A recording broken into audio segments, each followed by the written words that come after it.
What is up, guys? Nicky Mose here. I'm gonna do a lawn care setup for you guys. So if you don't know, or you guys probably don't know much about me, it's only like first few videos, but decided to start a lawn care business in early 2025, and just got tired of working for people, man. And it's been really tough just for me to want to keep a job and work for someone else. So decided to do it myself, and this is the kind of equipment that I bought my first year going into it, and it's probably going to be my setup for a little while, just because it's made me so successful so far in this first year of business. And as of right now, I just don't really see the need to upgrade anything else. Time will tell, though, as the business expands and all that. So let me just get right into it here. I'm not going to waste too much time. This is going to be 2017 Ram 1500, as you can see. This is a V6, 3.6 V6. The reason why I got this truck, I wanted a little bit of better gas mileage. Reason being is because I also daily drive this as well. Another reason I got this engine model, it's a little bit cheaper on insurance, not really hauling too much stuff here. As you can see, I got a 5x8 one mower, a push mower right now. So I mean, even if I were to upgrade the trailer to like a 10-foot, 14-foot and fit two mowers on there, I think it would do more than what I needed to haul with that engine capability. So I bought this used, probably like 100,000 miles on it or so, from a corner dealership I have a good relationship with. It was a concrete truck. It did have some damage and stuff on it, when I bought it, so that's why I was able to get a good price. And like I said, it does the job well. I think bed load capacity is 2,000 pounds. I think towing capability is like 4,000 from the hitch. So like I said, even if I were to get a trailer that weighed 1,000 pounds and stick two 900-pound machines on here, I'm still well within my limits as far as towing capability goes. Let's go into my bed here. I did get this box at a scrapyard. I had broken my rear windshield at one point. I recently just fixed it, installed it myself. And I was at the junkyard looking for a rear windshield. Couldn't find it, or couldn't get it off the old truck. Long story short, I ended up buying it off eBay, installing it myself just to save myself the time and headache. But I was walking around and saw this toolbox here. I guess the guy was union, but pretty deep, able to hold a lot of stuff in here. You see I got full-size hand equipment here, a couple bottle sprayers, a bucket with some ratchets, some miscellaneous tools, extra change. I got another side pocket there for other miscellaneous tools and all that. But let's go ahead and talk about what's in here. So a lot of, like I said, bush trimmers, stuff like that, hand tools for whatever I may need it for. I do have some bottle sprayers and some herbicide, because I do like bed treatments and stuff like that. I am licensed in my state as far as doing like weed treatments and chemical treatments and stuff like that. It's very important that you get licensed for that stuff, and I'll kind of walk you guys through that as far as how it goes through in my state in another video. But got some extra gas cans, like I said, some ratchets, all that, electric pole saw, and this kind of holds my miscellaneous really. So there's that. This was my first blower that I picked up. It's an Echo hand blow. It's a PB 2520. I got this retail price, bought it brand new.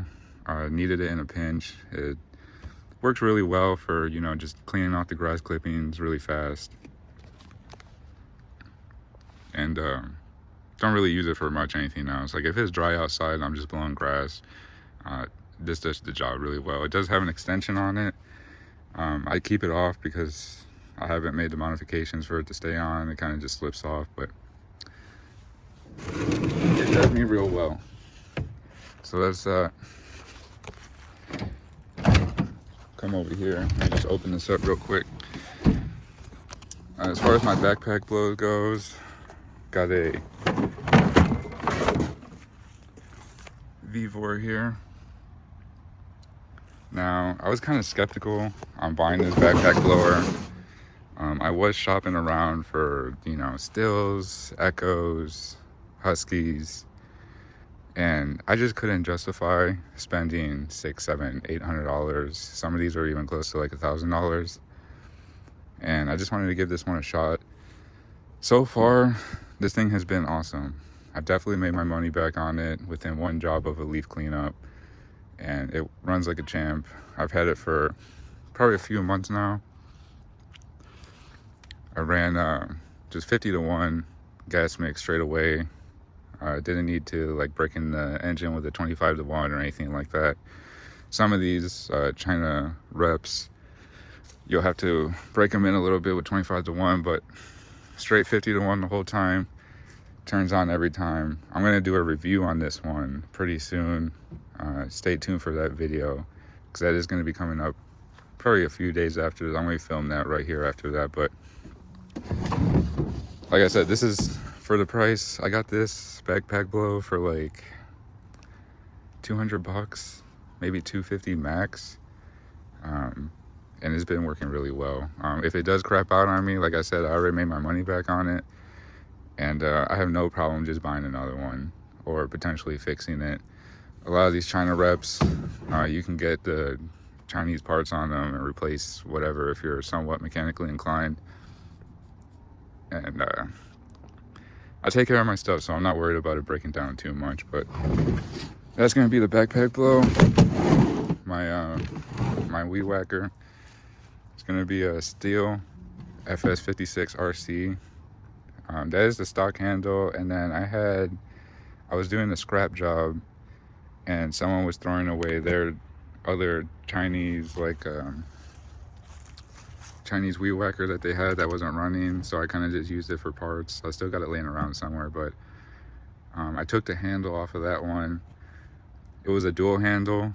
I cut off one and kept the other, and I kind of used that as like a handle to get into some weird angles. It kind of helps my back out a little bit too. I'm 6'3" on a good day, and it's a cheaper alternative than buying a $15, $20, $40 handle that you get on Amazon or whatever that these guys are buying, which there's nothing wrong with that, just not my thing. But I ended up going with that. And then I did have a regular head on here, like the stock head. It was not a quick feed. I got tired of feeding it, the traditional way, so I ended up getting the speed feed. I do recommend that you do get a speed feed for your weed whacker. Will it save you time? Probably not. But for the sake of ease of restringing your trimmer and stuff like that, it definitely makes a difference for me. It may or may not for you, but I do recommend at least trying it out, you know what I mean? So I think it was like $20 or whatever for the speed feed. And this right here, this is gonna be my Husky chainsaw. This is a 440. I got this at Lowe's. Here are my chaps. Along with the extra chains in the box, I do got a new chain. I really like the Oregon chains, regardless of what you're using. They're a quality chain. They got predetermined guidelines on there too, so you don't have to use a guide when you sharpen the chain or whatever. As long as you know how to sharpen in a straight line, it shouldn't be too much of an issue sharpening it. Like I said, they're pretty quality chains. This is a 18-inch bar. No other modifications on it, because I just use this for like light tree work, and if I'm chopping a bush down to the ground or stumping a bush or whatever, I'll pull this bad boy out if I don't want to use the pole saw. But this is a pretty decent starter Husqvarna chainsaw. Husqvarna chainsaw. Like I said, I got it at Lowe's.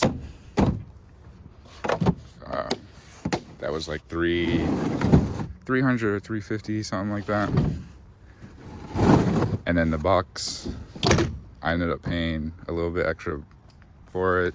I got my rake here that doesn't fit in the toolbox. I got my 50-to-1. I got 2 extra gas cans for the truck and for the mower, in case I run out.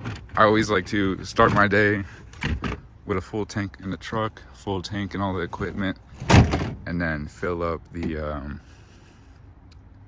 any containers and stuff like that for what I need for the day. So that's kind of what I'm rocking in the bed. Any other miscellaneous stuff, like I got like jack stands, extra tools and stuff like that in the back seat, under the back seat. Any extra oils and stuff like that I keep back there too.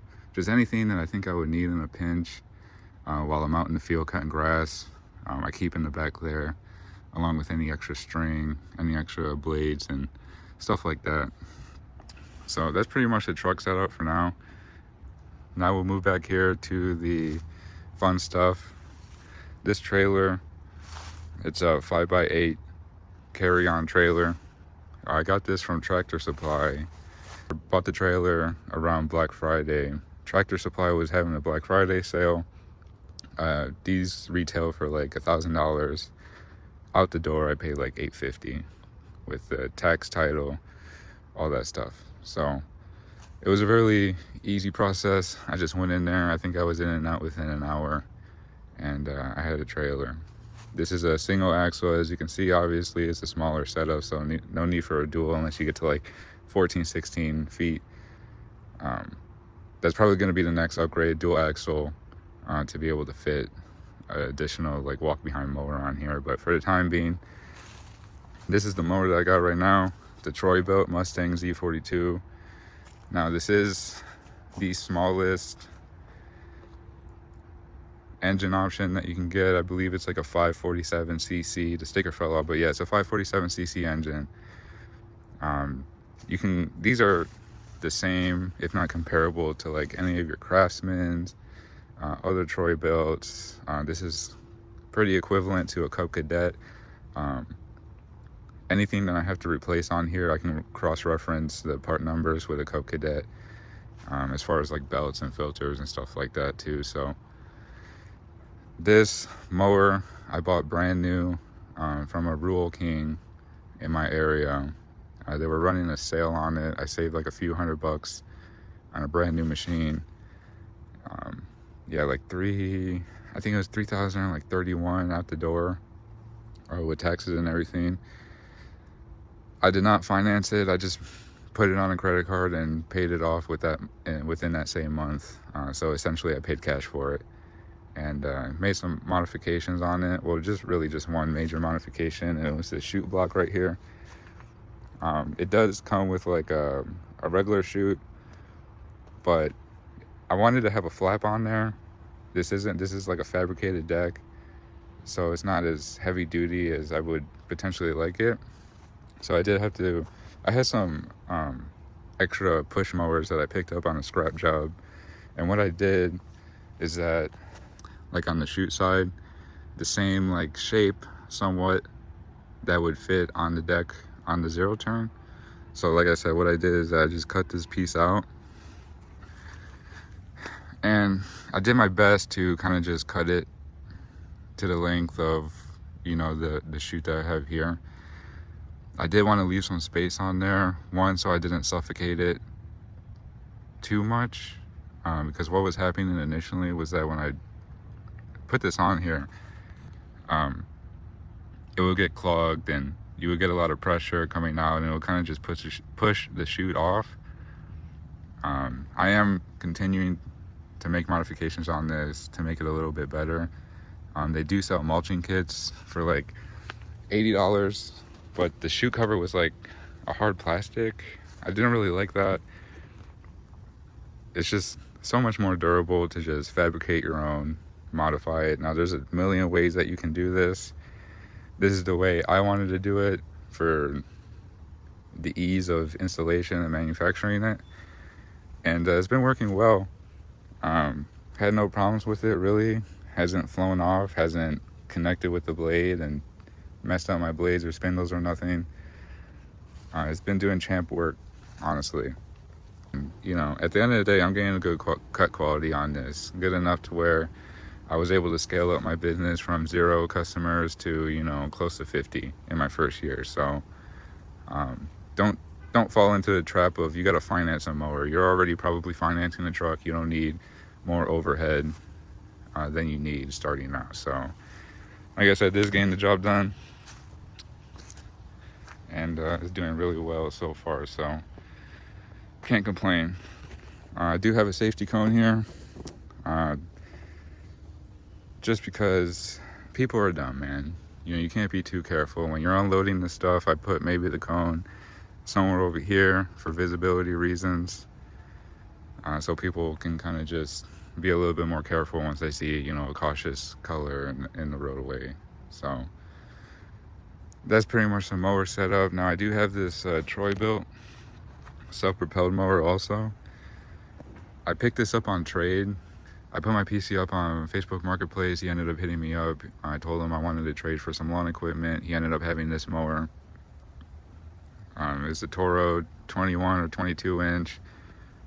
It's a personal pace self-propelled mower. The self-propel is rear-wheel drive, which is preferred in my opinion, just because if I'm going up any hills and stuff like that, the rear-wheel drive capability is going to help you a lot more than any front-wheel drive one.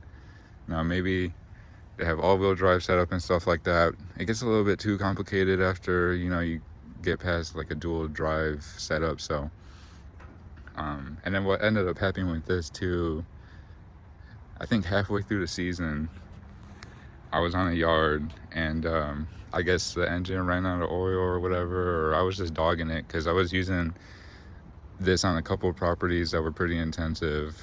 I had some bi-weekly customers that I would get to the yard and the grass would be really long and stuff like that, and I just treated it as it was, a junk mower. So that ended up blowing up.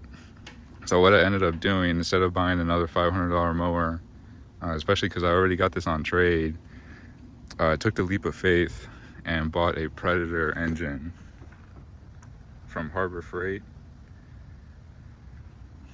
and just swapped the engine on it, and it's been doing really well since the swap. No problems at all. Now, of course, lesson learned, I keep on top of the oil and pay a little bit more attention to it, even though I don't use it. I barely use this push mower. I try not to take too many clients that require a push mow, just because of turnaround times and stuff like that. I am solo operated as well, so it's not like I got another guy pushing, or if I'm pushing and another guy's weed whacking and stuff like that. So I do try to take turnaround times a little bit more serious as a solo ode operator. But this was a direct fit for my mower in a sense. Now the only thing I did have to change was I did have some drive shaft fitting issues as far as like the pulley that drives the rear wheel drive system. It was like a different shaft than the OEM engine shaft that was on here originally. So what I did was that I just went on Amazon, got a Chinese pulley that fitted my shaft, and then it came with a key too, that was able to fit with the pulley as well. And that's basically it. I mean, I just bolted it on there, made sure my key fit, make sure my key and my shaft fit my pulley, and then just installed the belt, basically put oil on it, did my 20-hour break-in period in the backyard over a couple days, and then on some customers' lawns, and running this full throttle now every day for the yards that I end up doing. And yeah, it's been a champ. And I did the same thing on this one too. You can't really see it, but this had a chute on it just like any other one, but like I did with the zero turn, I cut out the end of a deck and then use that as a chute block too. I have a little hole in there that kind of keeps it in place. Now I am gonna probably redo this next year, but so far it's been working really well. Now as you can see, I don't run any bags or nothing. I don't bag clippings, it's extra work. So I kind of just mulch everything up. And then with the chute blocks too, it does a really good job of, you know, not only getting the good cut quality, but also mulching up and kind of recycling all those nutrients and kind of putting it back in the soil too. It's better for the lawn in a sense that way. So yeah, that's pretty much it. That is the setup for 2025.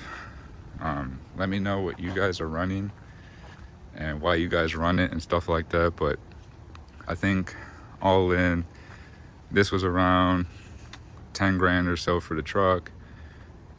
I paid 50 or 60 for the toolbox at a scrapyard. The weed whack was a hand-me-down, but you can get one retail for $300 for any equivalent, you know, model or power capabilities, CC capabilities. This hand blow here was about 160 or so retail. The Husky was around like $350 with the box set up. And then chains on these are probably like $20 a piece, $25 a piece if you go Oregon, which is the brand that I prefer for the saw stuff. Backpack, like $250 Vivor. This is equivalent CFMs and CCs to your top end mower or to your top end blowers, like Stihl, Husky, you know, Red Max, stuff like that. Now, am I gonna sit here and say it's potentially the same quality? No, but it's all about turnover and making your money back on this stuff. So eventually, when you got a ridiculous amount of money in the bank left over, you can go ahead and spend the money on that stuff. If you think that's gonna help your business, then by all means do it. Just not for me though, like I said. But like $850, $800 for the trailer, $3K for the mower, and then I picked this up, this push mower, like I said, on trade. I think if you get any if you get an equivalent self-propelled mower, rear-wheel drive, at least 170 to 200 cc's, you're probably spending around $500, $600. You can honestly go without the push mow and only take yards that don't have crazy hills that you can't take with this. But yeah, this is optional. You can go with or without it. Now, with me starting out and wanting to cater to everyone, I do keep the push mow. But the reason being that it takes a little bit longer, I do charge a little bit extra just because I'm spending more time trying to get through a gate that I can't get through with this. So that's what this is for. But eventually we are going to get a walk behind, probably at 34, 30, 36, 32, something like that, to where I can get into those backyards and potentially, you know, give people a better price in that regards and be able to scale up and get more customers that way. But let me know what you guys think. Let me know what you guys are running. Like, comment, subscribe, and yeah, cut that grass, get that cash, man. I'll see you guys in the next video. The next video is going to be it's going to be the Vivor backpack review. I'm going to do that for you guys right now and get that uploaded in the next couple of days or so. But yeah, be safe out there, and I'll have some more videos up here for you guys shortly. See ya.